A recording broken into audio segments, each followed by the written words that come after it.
Olá, hoje vamos trabalhar o conteúdo de raciocínio lógico-matemático.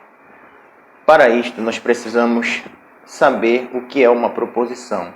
Uma proposição é uma declaração que contém verbo, que tem sentido e que pode ser classificada. E o que é uma declaração? Uma declaração é uma frase que apresenta a constatação de um fato. O verbo é a palavra que indica a ação, estado e fenômeno da natureza. Sentido é a definição exata de quem ou do que se fala na frase. Classificação. A proposição pode ser classificada em verdadeira ou falsa.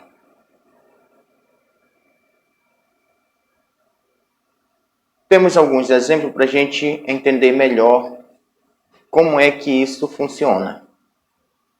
Brasília é a capital do Brasil.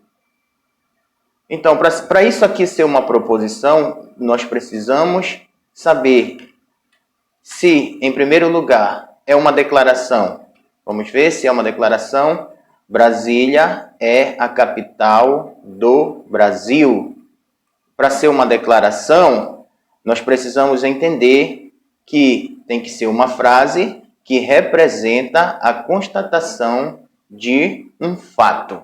Vamos ver se essa frase, Brasília é a capital do Brasil, representa a constatação de um fato.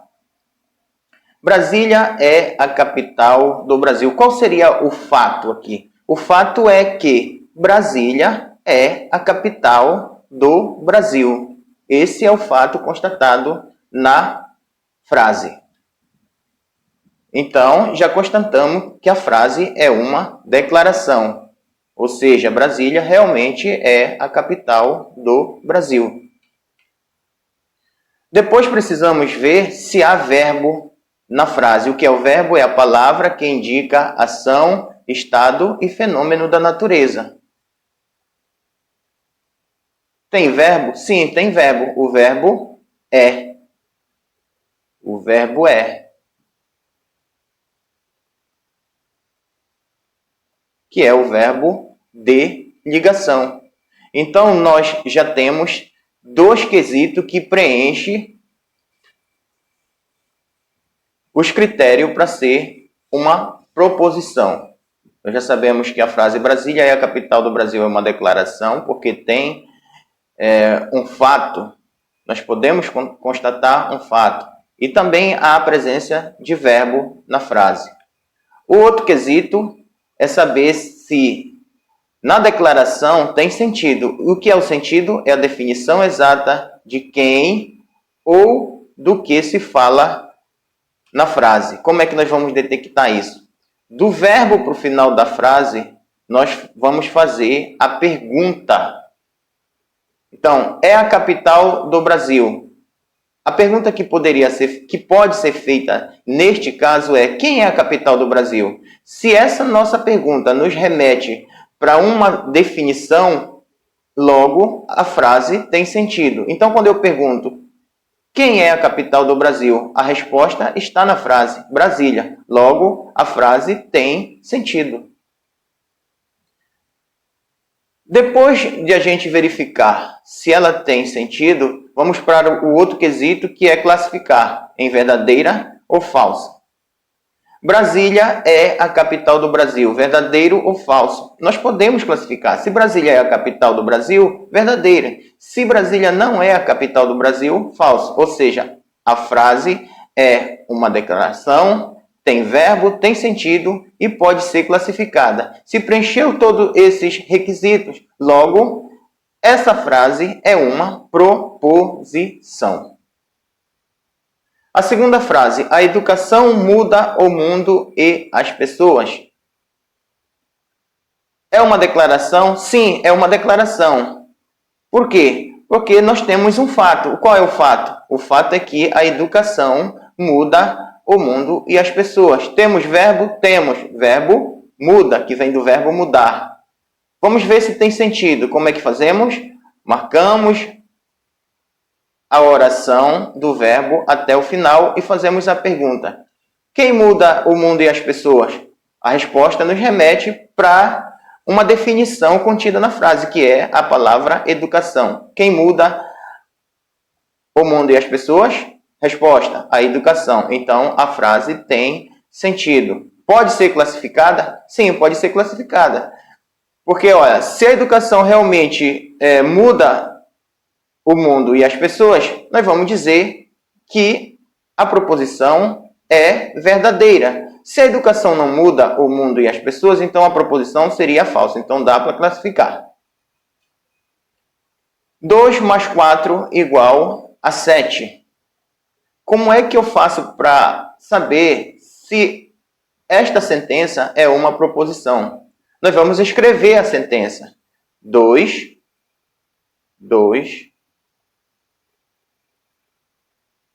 mais 2 mais 4 é igual a 7.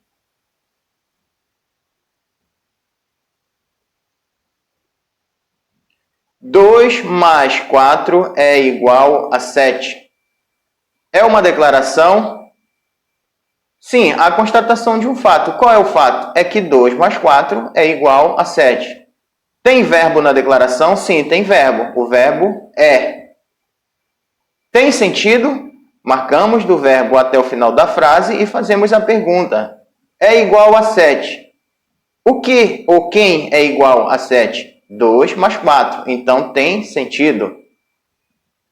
Agora nós vamos ver se isso dá para ser classificado. Dá para ser classificado? 2 mais 4 é igual a 7. Se 2 mais 4 é igual a 7, nós vamos classificar como verdadeiro. Se 2 mais 4 não é igual a 7, então vamos classificar como falso. Neste caso, dá para classificar direto logo em falsa. Por quê? Porque 2 mais 4 é 6 e não 7. Logo, também 2 mais 4 igual a 7 é uma proposição. Por quê? Porque é uma declaração, tem verbo, tem sentido e dá para ser classificada. Choveu ontem. É uma declaração? Sim. Por quê? Porque podemos constatar um fato. Qual é o fato? Que choveu ontem. Tem verbo? Sim, o verbo choveu. O verbo choveu. Tem sentido? Vamos marcar do verbo até o final da frase e fazemos a pergunta. Choveu ontem. Quem choveu ontem? A única resposta nos remete para um único fator, para uma única definição. Mesmo que não apareça na frase, mas há uma definição. Quem choveu ontem? Quem chove é chuva. Não há outro elemento que possa definir. Então, tem sentido, a frase tem sentido. Dá para ser classificado? Se choveu ontem, verdadeiro. Se não choveu, falso. Então, dá para ser classificado. Então, preste bem atenção que a classificação de uma proposição, o sujeito pode aparecer na oração ou pode ser uma oração sem sujeito. O que vai nos remeter a entender que realmente a frase se trata de uma proposição é quando nós fazemos a pergunta. Se para a pergunta há definição de um único elemento, logo é uma proposição pelo terceiro quesito, que é o sentido. Depois nós vamos para o quarto quesito, que é saber se é verdadeiro ou falso. Neste caso, todas as alternativas aqui são proposições. Temos uma observação logo abaixo, que diz assim: as proposições podem ser representadas por letras maiúsculas ou minúsculas do nosso alfabeto. São as representações. A primeira proposição, letra maiúscula, letra A. A segunda proposição, representada pela letra P maiúscula. A terceira, B minúsculo. E a quarta, Q minúsculo.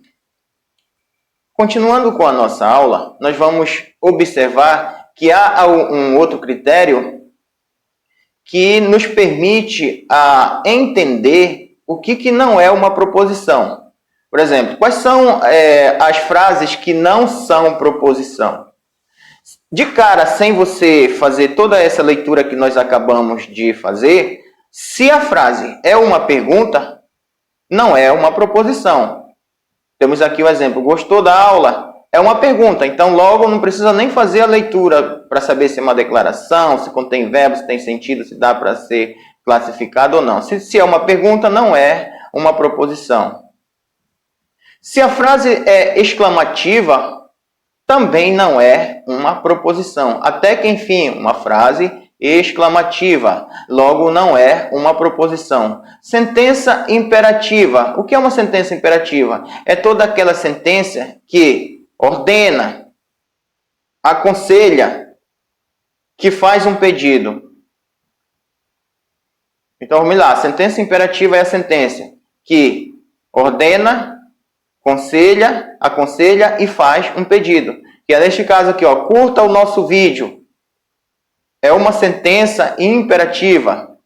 Estamos fazendo um pedido ou uma ordenança. Toda vez que a frase for uma frase imperativa, logo também ela não é uma proposição. Sentença sem verbo. Olha só. Para cada resultado de prova, uma conquista. Não temos nenhum verbo na frase. Para não é verbo, cada não é verbo, resultado não é verbo, de não é verbo, prova não é verbo, uma não é verbo e conquista também não é verbo. Logo, não tem verbo na frase, então a frase não é uma proposição. Sentenças abertas. A sentença aberta é aquela que quando você faz a pergunta na frase, ela não define exatamente o elemento. A gente pode observar neste exemplo. Aquele policial é legal. Vamos marcar é legal e fazer uma pergunta para você ver o que acontece. É legal. Quem é legal? Aí a resposta remete àquele policial. Só que aqui não há definição. Que policial é esse? Se é o Tiago, se é o Rodrigo, se é o Fredson. Então, não há definição de quem quer que seja esse policial. Logo, se não há definição, a sentença é aberta.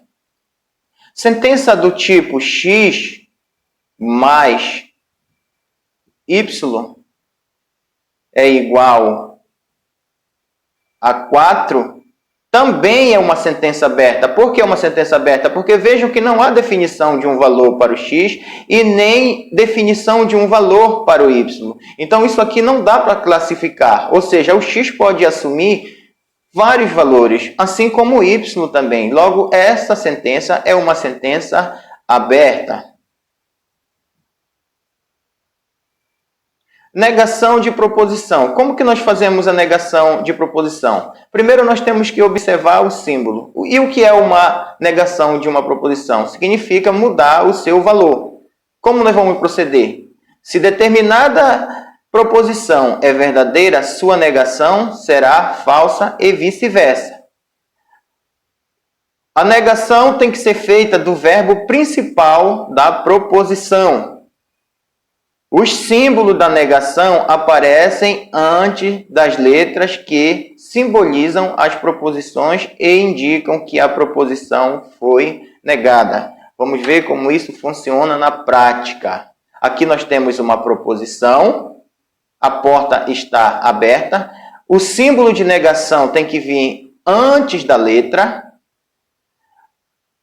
Quem é que vai ser negado? De todas essas palavras que aparecem na frase, quem é que vai ser negada? Qual é a palavra que vai ser negada?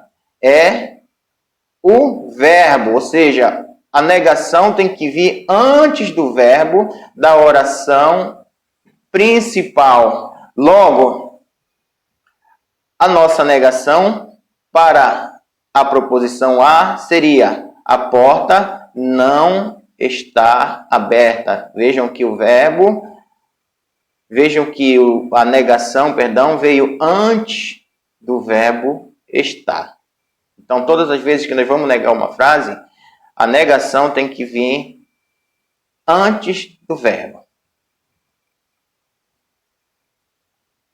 E podemos também negar uma frase através do seu antônimo. Por exemplo,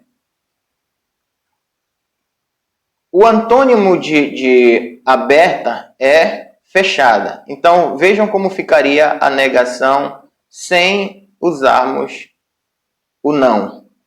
A porta está fechada. Aí eu perguntaria para vocês, não está aberta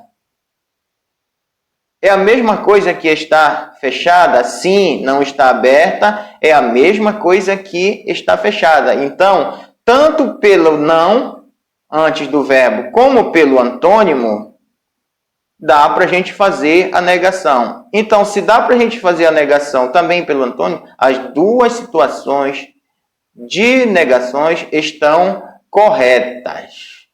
Mas existem casos que o antônimo não satisfaz, que é o nosso próximo exemplo aqui, que é a nossa proposição P. As apreensões da RBF aumentaram. A negação. As apreensões da RBF não aumentaram. Mais uma vez aqui, o não vindo antes do verbo, para a gente obedecer o critério. Certo? Então, fizemos aqui a negação da proposição P. As apreensões da RBF não aumentaram. Só que se eu usar, por exemplo, o antônimo de aumentaram e tentar fazer uma outra negação para este caso, vejam que não vai funcionar. Por que não vai funcionar? O fato de as apreensões não terem aumentada não significa que elas diminuíram, ou seja, elas poderiam permanecer estáveis. Logo, quando eu uso o antônimo para negar a proposição principal, eu não vou cair no critério da negação. Por quê? Porque para este caso não tem como nós usarmos o antônimo, certo? Olha, vejam que não aumentaram não é a mesma coisa que diminuíram. Por quê? Porque não aumentaram, possa ser que a apreensão permaneceu estável. Então, o diminuíram não vai servir como o critério de negação para este caso. Uma observação, duas observações, nem toda vez é possível o uso de antônimo, que foi o que nós acabamos de ver, na negação das proposições. É importante avaliar o contexto. Não é verdade que, é mentira que, é falso que, são indicativos de negação. Sim, com certeza. Dupla negação. O que é a dupla negação? Dupla negação é negar o que já foi negado. E quando a gente nega o que já foi negado, a regra é voltamos para a origem, ou seja, voltamos para a proposição inicial, para a proposição original, para a proposição principal. Vamos ver o exemplo? Olha, Rodrigo está vivo. A negação. Rodrigo não está vivo. Foi feita e a negação da negação. Vejam que está aqui a negação. Como o símbolo veio antes, então isso aqui é a dupla negação, ou seja, a negação da negação. Rodrigo não está morto. Vamos ver se corresponde, né? Não está vivo e não está morto. Verifique que nós negamos, certo? Se ele não está vivo, a negação seria não está morto. E não está morto, verifique que é a mesma coisa que está vivo. Não está morto é a mesma coisa que está vivo. Quem não está morto está vivo. Então vejam que quando eu nego a negação, eu volto novamente para a proposição de origem. Olha só aqui, ó. Rodrigo está vivo, que corresponde Rodrigo não está morto. Observem que eu voltei para a proposição P, que foi a proposição que originou as demais. Princípio das proposições. Princípio da não contradição. Uma proposição não pode ser verdadeira e falsa ao mesmo tempo. Ou seja, uma proposição ou ela é verdadeira ou ela é falsa. Não dá para eu classificar pelas duas maneiras. Ou seja, eu não posso dizer que uma proposição é falsa e verdadeira ao mesmo tempo. Não, ela é verdadeira ou é falsa. Então, quando acontece de uma frase corresponder a essas duas situações, de ser verdadeira e falsa ao mesmo tempo, ela vai recair no princípio da não contradição e logo não será uma proposição. Vejam aqui, eu sou mentiroso. Se eu disser que esta frase é verdadeira, então eu sou mentiroso. Inclusive, essa frase, então, estaria errada, ou seja, ela seria falsa. Vejam só, se eu classificar como verdadeira, ela recai na contradição de que a frase é falsa. E se eu classificar a frase como falsa?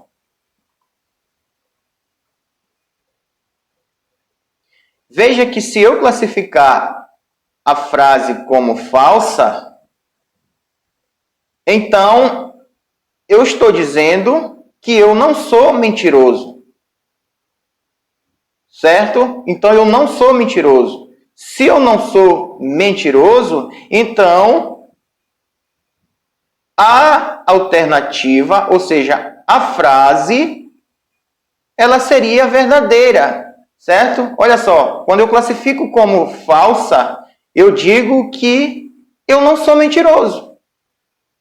Se eu não sou mentiroso, então a frase seria verdadeira, ou seja, eu estou falando a verdade, então já não seria falsa, seria verdadeira. Portanto, a frase eu sou mentiroso recai no princípio da não contradição. Por quê? Porque quando eu classifico ela como verdadeira, automaticamente ela me remete para um fator de que ela é falsa. Quando eu classifico como falsa, ela me remete para um entendimento de que ela é verdadeira. Princípio da identidade. Se uma proposição é verdadeira, sempre será verdadeira. Se falsa, sempre será falsa.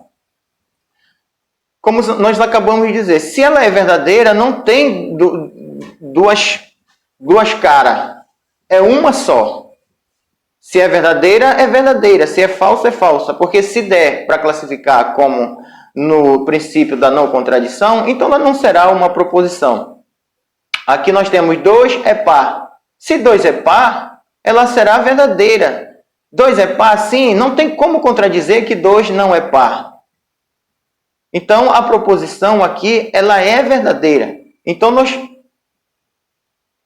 obedecemos o princípio da identidade. Ou seja, só dá para fazer uma classificação para esta proposição. 2 é par e não há como contradizer que 2 não é par. Princípio do terceiro excluído. Não existe uma terceira possibilidade para o valor lógico de uma proposição. Ou seja, ou é verdadeiro ou é falso. Como nós acabamos de aprender, não existe um terceiro. É falso ou verdadeiro? Não, existe um outro. Não existe. Ou é falso ou é verdadeiro. Uma proposição não tem como ser duas coisas ao mesmo tempo ou ter uma terceira opção para classificar. Ou ela é falsa ou ela é verdadeira.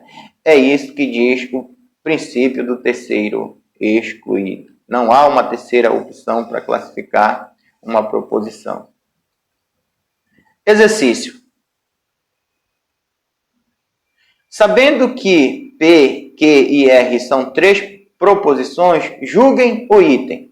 A frase que beleza é um exemplo de proposição? Não, o que foi que nós vimos lá atrás? Que se é uma frase exclamativa, não é uma proposição. Logo, que beleza não é uma proposição, alternativa errada.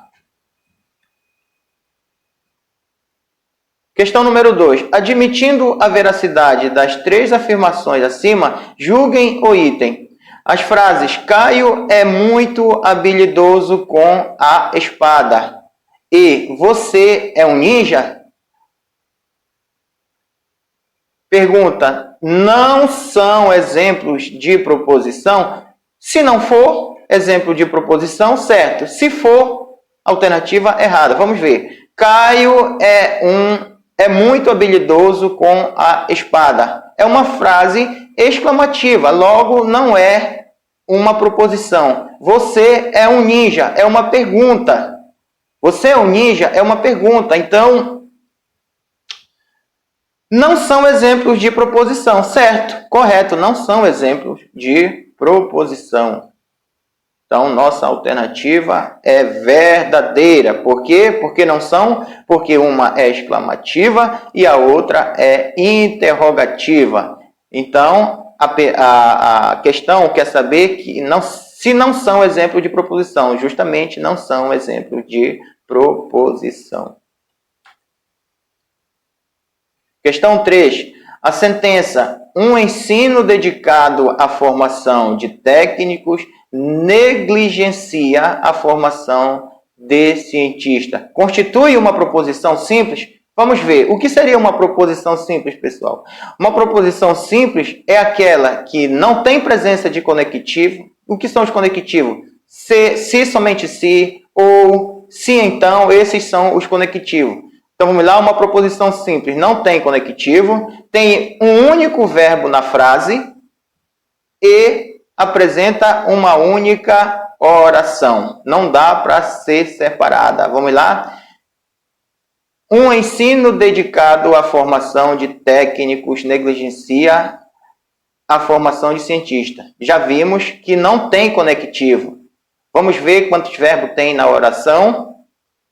Um ensino dedicado à formação de técnicos. Opa, um verbo aqui, a formação de cientista. Então, só tem um único verbo. Logo, é uma proposição simples. Por quê? Porque não tem conectivo, é uma única oração e tem um único verbo. Portanto, alternativa correta.